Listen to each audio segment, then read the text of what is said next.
recently issued new Chinese names for dozens of places in the Indian-controlled territory of Arunachal Pradesh, which it also claims. As of today, the relationship is really at an inflection point because both countries really need... I think it's so funny.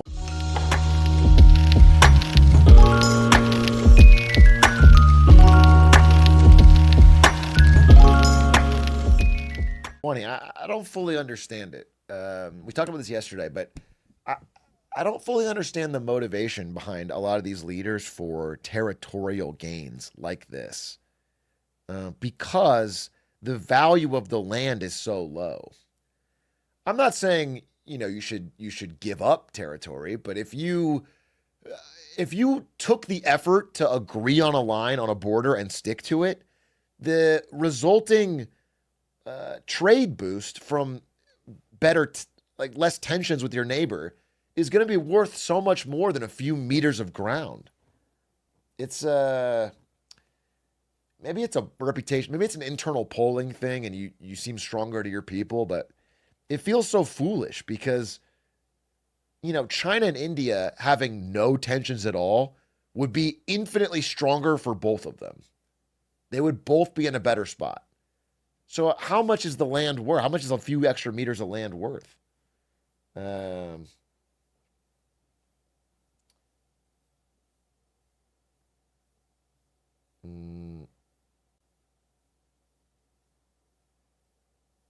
It's not a few meters, it's hundreds of kilometers. Yeah, but I just mean relatively. Like, China's massive. They have enough land for their people. This extra land is being forcibly filled. But the population isn't even growing in China. It's shrinking. It's not. Now, again, as I've always said, if there's like really valuable resources in that land, then I get it. I always get it. I understand. If there's like some rare earth mineral or there's something, then I get the dispute. But just for land's sake, it just feels needlessly antagonistic when you could win more the other way. Each other, and India has the capacity to absorb a lot of China's overcapacity in many ways. And India obviously is in need of China's investment. But that all being said, what they're doing is essentially building up infrastructure, dual-use facilities, and trying to better position themselves, or in the event of a conflict.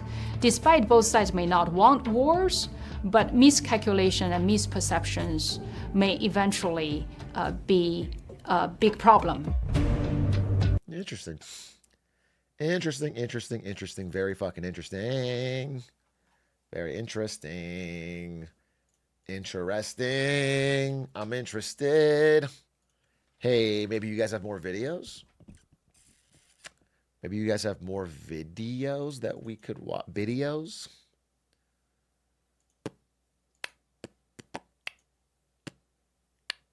A man drank 3 scoops of horse electrolytes and unthinkable horrors were discovered.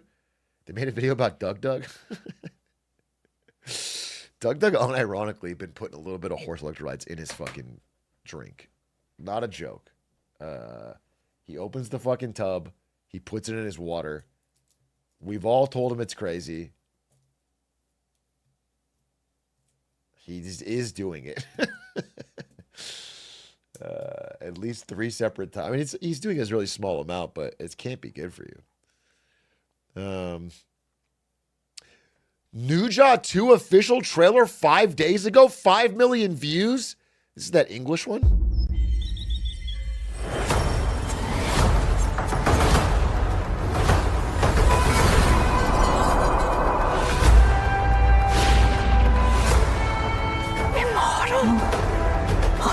This is a bounty?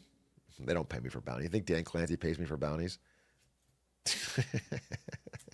You think dirty Dan Clancy is going to fund the anti-Clancyville revolutionary movement?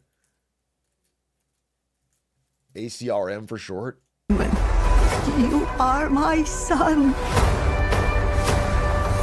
Time to cut you down to size! He's not exactly your average kid.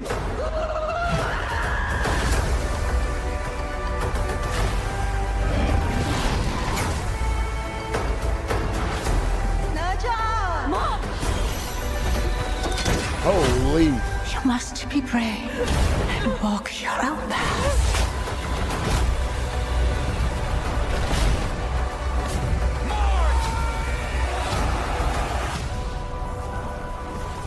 I will change my destiny! Holy. Wait! Before you leave, will you give your mama one last big hug? You know, if this was an American animated movie, we'd end with a fart joke right here, as God intended. So Nuja better give rip a loud fart while hugging the mom. Come on, don't watch it. Nah. You're not quite caught up culturally, China.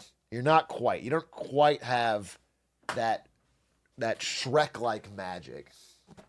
Oh, the East has fallen.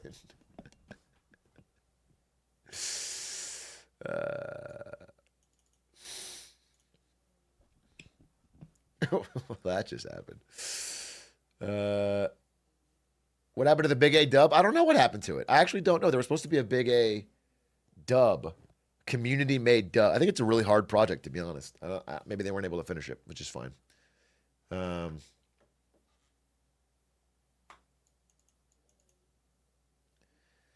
We got the lines done, but can't find quality video. I see. That's tough. I don't know.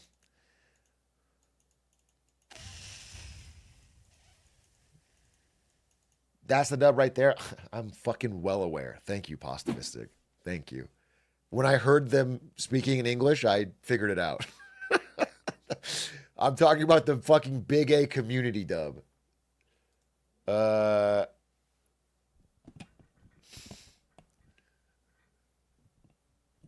You should play Civ 6. No, it's not better Age of Empires. It's not real time. Civ 6 is for wasting time. I'll say what the real dub is, okay? The friends we made along the way. You know what I'm saying? That's a community dub. I don't care about a fucking movie. I care about time with my buds. All right?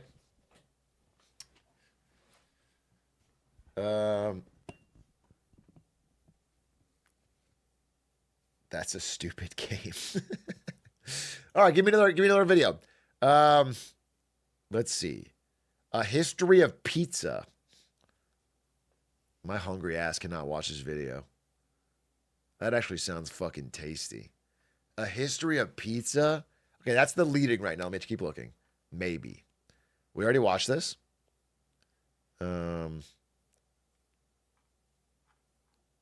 Stalin's trial? How China broke plastic? The dumbest war nobody talks about? The rise of micro dramas? I was going to make this video. Fuck! CNBC scooped me. Stefik told me about these. God, I was going to make this video. Story stolen. This year, I'm going to lock in. That's you, and it's a picture of a clown. Listen, I mean, you're right that most people aren't actually going to lock in, but this feels too mean-spirited. Give somebody a chance, dude. Give them a chance. More fucking cave videos.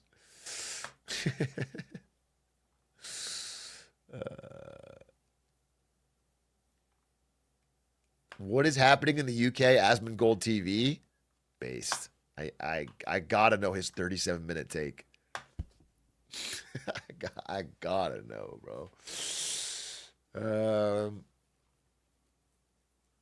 I made a CRT Game Boy. You made a critical race theory Game Boy?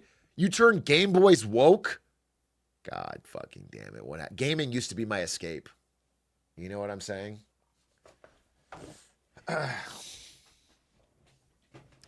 This mistake changed NHL hockey forever. R.I.P. Balloon Chipper. They made the hardest game even harder. I had to beat it in one stream. Why so long of a title, Squeaks? They made the hardest game even harder. ... That's all you need. What is this fucking novel you're writing in the title? Because he doesn't give a fuck? Yeah, that's why he's got the fucking Ludwig copied thumbnail. Because he doesn't give a fuck.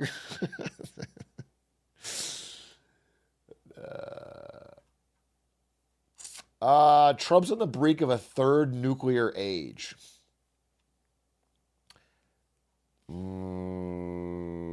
The kid who hacked the... Let's just watch that pizza thing.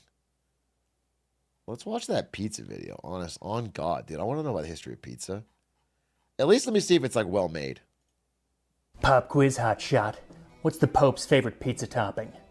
I actually don't know. But in 1570, it might have been rosewater and sugar. And that's what we're making today. A 16th century Italian pizza served in the papal court, which calls for exactly those ingredients. So thank you to Bright Cellars for sponsoring this video as we slice into the history of pizza.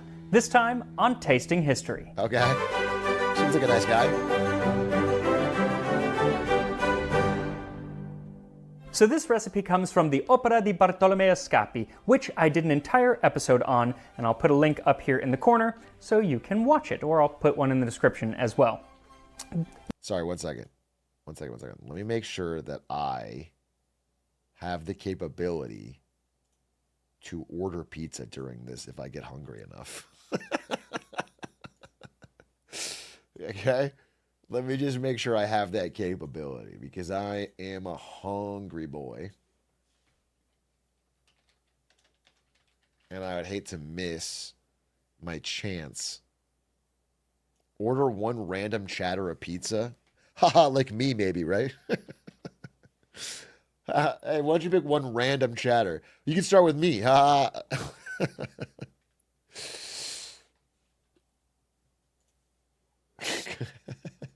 Wouldn't it be funny if you ordered me a pizza? That'd be good content. Hey, Drake, I love your content, but man, it would be fucking better if you just ordered me a pizza. Guys, do you think this is a fair price for a pizza? A single pepperoni pizza for... Honestly, that's not bad. $18? How big is it? $18. Too bad I can order like 6 slices or something. That's not crazy. LA prices? That's bad? Now, with delivery, it's going to be like fucking 30, I bet. With delivery, I bet it's going to be 30. But 18 for a pizza sounds very reasonable. 18 for a large pep. That's without delivery? That's without delivery. Is that a problem? Okay. All in, $29.70. I called it on the fucking dot.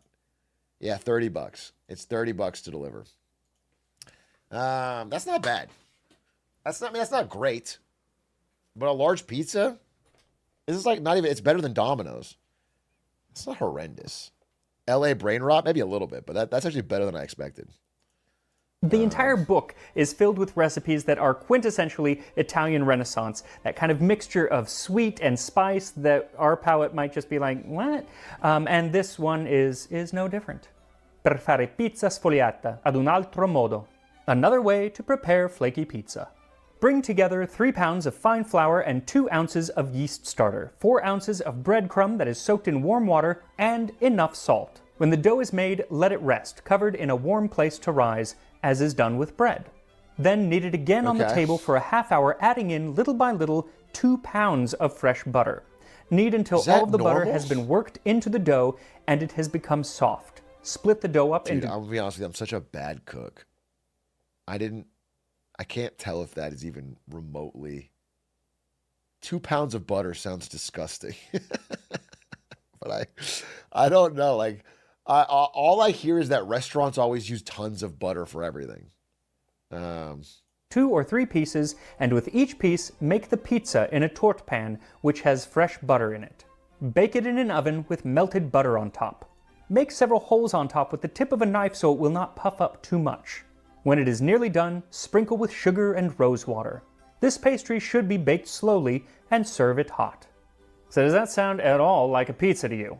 No, not really, but frankly, the definition of pizza is kind of weird. I mean, look at Chicago-style pizza. Gross! It's basically soup. Gross! Anyway, for this recipe, what you'll need I've been saying that. Wow. People, literally come into my chat and say this is the best form of pizza. That is crazy to me. There's a guy there right there, right below me. He looks at this and goes, yep, that is the peak of pizza. That's crazy, dude. That is crazy. I don't even fathom how that comes to your mind. Style pizza. It's basically soup. Anyway, for this recipe, what you'll need is 4 cups or 480 grams of bread flour, a quarter cup or 60 grams of high yeast biga. You need big A to make old school pizza? Wait, I kind of just want to see the pizza. I'm not going to cook it, right? So just let me see what the pizza looks like and then maybe taste it. Stereotypically Italian sounding name ever. Peter's Pizza Place, and that's enough. How great is that? And it is in this shop, later renamed Pizzeria Brandi, where we get pizza's most famous origin story. It's probably, well, it's definitely not completely true. It's probably somewhat true, but here it is. In 1889, Umberto I, king of a recently unified Italy, and his wife, Queen Margherita, decided to branch out from the French... No way. Margherita pizza comes from her? There was a woman named for pizza? Holy, no way. Do you think she loved to eat pizza so much that's why they named her after it? She was named after the pizza, the other way around. In Italy, they named their leaders after pizza. There's King Deep Dish.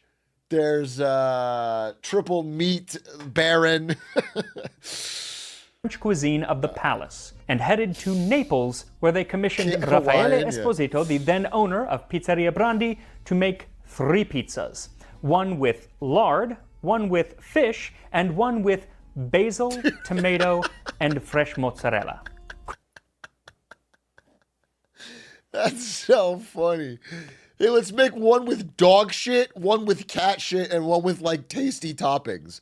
And we'll decide. We could have had a much worse outcome. That's crazy. Queen Margherita tried the first pizza and said, this pizza is too fatty. She tried the second pizza and said, this pizza is too Goldilocks, fishy. Finally, she tried the third pizza, the one with mozzarella, tomato, and basil, and she said, this pizza is just right. And thus was born the Pizza Margherita. It even had the 3 colori, or colors, of the Italian flag. Know that at all. That's green cool. basil, white mozzarella, and red tomatoes. Again, probably not entirely true. Well, it's definitely not entirely true, but there might be some truth to it. But Naples says that this is how it happened, and the story is just too good not to accept without question. But even with the Queen on board, pizza still stayed a food of the poor, and thank God it did, because those were the people who brought it to America. In the late 19th and early 20th century, poor Italian immigrants brought pizza to the streets of New York City. Now, pizza was being sold all over the streets of New York, especially in Little Italy, but the first place that is credited with the first pizza, because they went and got a license, that's why, is called Lombardi's on Spring and Mott Street in Little Italy, and that is just 1 block from my first New York apartment. It was so small, great area, but it was so small that my bedroom door could not open all the way because I had a twin bed in there, and that got in the way. So it is cool that it's still there. Could you really call it a bedroom if it can't fit a bed? But pizza still really hadn't taken off outside of the Italian-American community. Okay. For that, we would have to go to war. When our brave boys returned home from fighting in Italy in WW2, they brought back a love of Italian food. And one of those Italian foods was pizza. It was the perfect food for the new suburban lifestyle. It could be made at home, or it could be made for delivery. And pizza places started popping up in cities all over the country. In 1958, Pizza Hut opened. Pizza the Hut! And in 1960, Tom and James Monahan bought the Michigan Pizza... Hey, I know that I'm older than the average chatter, but is there anyone here who remembers the 90s? Anyone here was a kid in the 90s? Is there any 90s kids? Pizza Hut used to be a real place. We used to be a real country. Pizza when I was a kid was a fucking place, dude. It was goated. It was good pizza. They had that salad bar. You would sit down there with the family. You would eat out at Pizza Hut. That was gas, dude. Pizza Hut sucks ass now. But even to this day, after having so many bad Pizza Hut pizzas, I still have a fond memory of it because of how good it was as a child.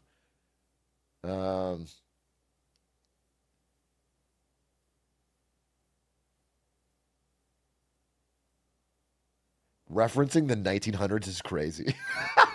Don't say it like that. Don't say it like the 1900s, bro. It's the... It was not that long ago. It's crazy to say it like that. Watch the Phil Edwards Pizza Hut video. Yeah, I'm gonna watch this one. But I just remember Pizza Hut was fire, dude. It really was so. Do people still do this? I can't tell if I'm out of touch from making money or if the world has changed. But do people still like go out to eat and sit down at like a Domino's or a Pizza Hut? Do families regularly doing that? Because I don't think it happens anymore.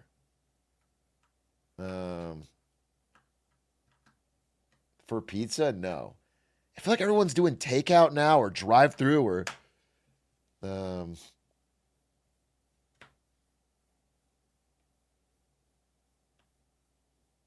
Do you go to, what about, like Cece's Pizza or Peter Piper Pizza or... That shit, you know, like a family event at a pizza place.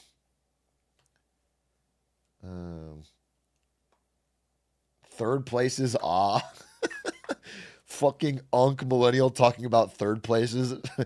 Dumb Why doesn't he just scroll TikToks, bro, and sit at home?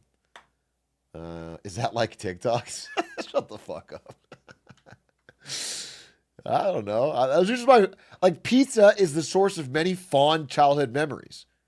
You go to a pizza arcade, you would go to a pizza place with your family.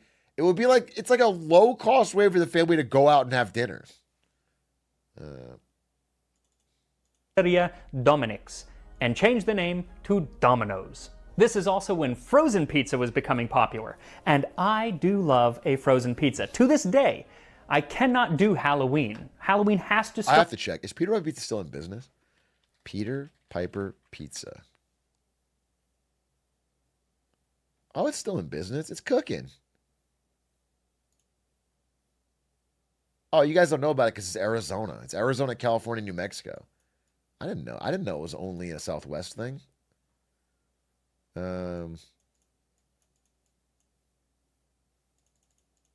Interesting. Anyway, you know, it's like an arcade, pizza arcade, kind of like Chuck E. Cheese, I guess, but for older audience.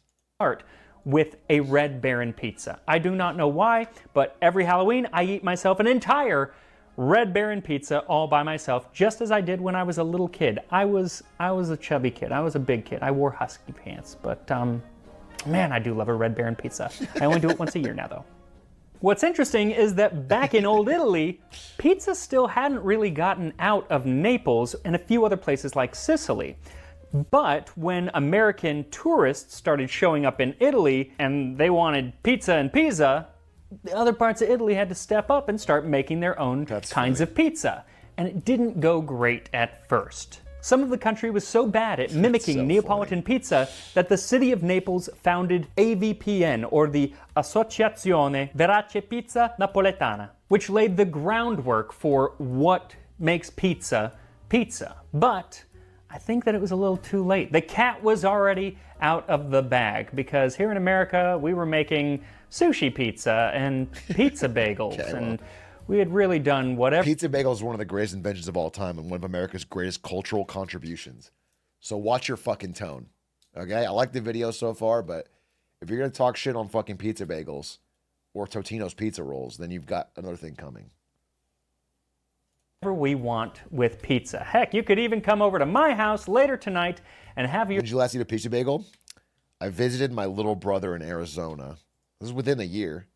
And we watched movies, and he gave me an edible, and we ate pizza bagels. It was awesome.